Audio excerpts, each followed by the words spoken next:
had a full neurological and cognitive evaluation? I get a full neurological test every day. I know your doctor said he consulted with a neurologist. I guess I'm asking a slightly different question. Have you had the specific cognitive tests, and have you had a neurologist, a specialist, do an examination? No, no one said I had to. So no one said that he had to, but the interview now ramping up calls for Biden to step aside. Many on the left say that the president is in denial, refusing to believe that he's losing support. Now, President Biden, he's doing more interviews now. Today, on a phone call, as you mentioned there, with MSNBC News, he doubled down on staying in this race, saying that the voters have spoken. Watch. We're not going anywhere. I am not going anywhere.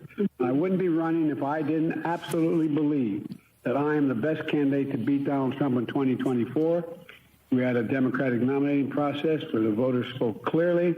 I won 14 million of those votes, et cetera. So I just want, I'm not only believed that from the beginning, but I wanted to reassert it and demonstrate that it's true. And I'm going to be doing that all through this week and from here on. So Biden also slammed his critics. Now, one of those is former Barack Obama senior advisor David Axelrod. Here's what he had to say about that. Watch. They're big names, but I don't care what those big names think. They were wrong in 2020. They're wrong in 2022 about the red wave. They're wrong in 2024. And come out with me. Watch people react. You make a judgment.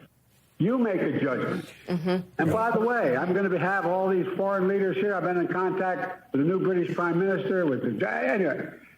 Look, the country, the rest of the world is looking, our allies are looking for U.S. leadership.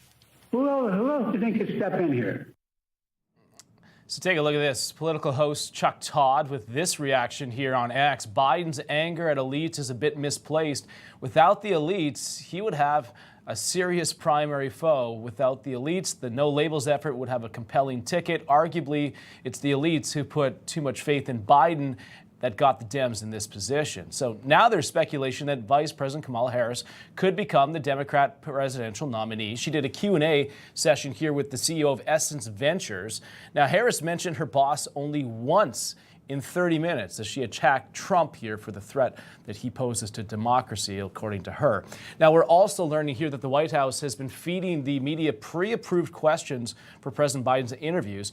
Andrea Lawful Sanders is now out of a job at WURD Radio after she came clean about that while on CNN. So, Sean, Emma, this is a big problem here for the Democrats and for President Biden as they continue to ask the tough questions. I will give MSNBC credit.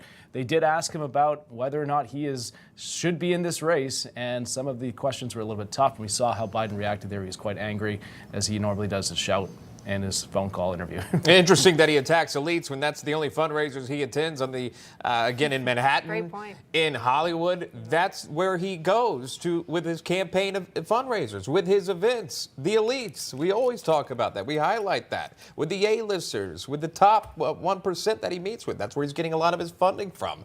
And now that's where the anger is coming from. There's a lot more that we could play from the Morning Joe interview that we're going to get to in just a bit.